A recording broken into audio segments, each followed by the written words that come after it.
Moon walk திரைப்படத்தினுடைய audio லான்ச்ல இருக்கோம். நம்மளோட தீபா அக்கா இணைஞ்சிருக்காங்க. கற்பூர அழகி. எப்படி இருக்கீங்க? நல்லா இருக்கேன். நீங்க எப்படி இருக்கீங்க? நான் ரொம்ப சந்தோஷமா இருக்கேன்.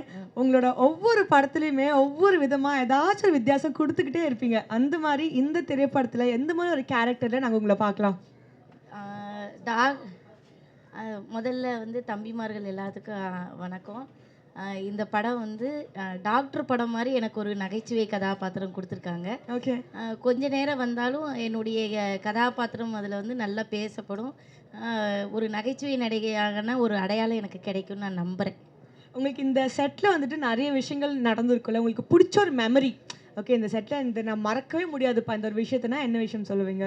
அப்படி ஒண்ணுமே இல்லையேம்மா. எனக்கு அந்த அளவுக்குலாம் ஒண்ணும் ஞாபகத்துல திடீர்னு கேட்டால, நீ முன்னாடியே சொல்லியிருந்தாலும் கொஞ்சம் யோசிச்சுட்டு வந்துருப்பேன். அத சொல்லல. ஆ ஆனா இங்க மறக்க முடியாத அனுபவம்னா, நான் வந்து பிகைன்ஸ் உடைய அந்த ஓனர வந்து அந்த படத்துல தான் பார்த்தேன். நான் வந்து இவ்வளோ நாள் நடிச்சது வேற ஒரு மனிதர. ஆனா ஓகே. அதுக்கப்புறம் எனக்கு அந்த இயக்குனர் தான் வந்து அந்த ஓனர்ன்னு தெரிஞ்சது. ரொம்ப தன்மையா பேசினாரு. நல்லா அழகா ஒரு சொல்லிக் குடுத்தாரு பாடங்கள. ஓவரா நடிக்க விட மாட்டாரு. அது ஒண்ணு. நம்ம ஓவரா நடிச்சா ஏட்டாக்கா கொஞ்சம் குறைச்சிக்கிட்டு கொஞ்சம் குறைச்சுக்கலாம் அக்கா.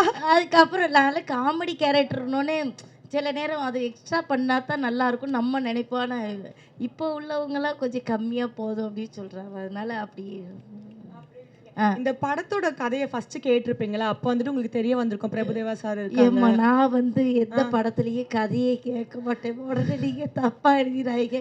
கதையெல்லாம் நம்ம கேட்டு நடிக்கிற அளவுக்கு இல்ல பெரிய ஆளாவல. அது வந்து அந்த படத்த எடுக்கிறவங்க இந்த படம் வெற்றி படமா மாறும். இதில இவங்கவங்க நடிச்சா நல்லாயிருக்கும்னு நம்மள கூப்பிடுறாங்க.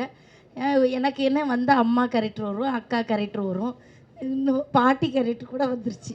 ஸோ அந்த மாரி ஏதாவது ஒரு கதாபாத்திரங்கள் வரும்பொழுது, அது எத்தன நாள் வேணும் அப்படின்னு நாங்க கேட்போம். அவங்க நம்மளுக்கு எல்லாம் ஒத்துக்கிட்டாங்கன்னா நம்ம போய் நடிக்கிறோம்.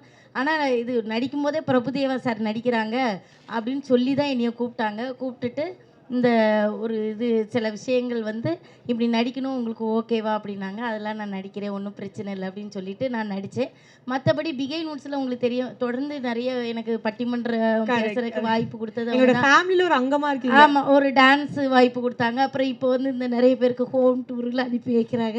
இந்த மாரி வேலைகள் தொடர்ந்து குடுத்துட்டு இருக்காங்க. அவங்க எடுக்கிற படத்துலயும் எனக்கு வாய்ப்பு குடுத்தது, நான் ரொம்ப பெருமையாவும், மதிப்புக்குரியதாவும் நெனைக்கிறேன். நீங்க இந்த படத்துல ஒரு பார்ட்டா இருக்கிறது எங்களுக்கு ரொம்ப சந்தோஷம். பிகாஸ் நீங்க ஆட்டமா. எதா இருந்தாலும் ஒரு பெஸ்ட்டா தான் குடுத்துருக்கீங்க இதுவரைக்கும்.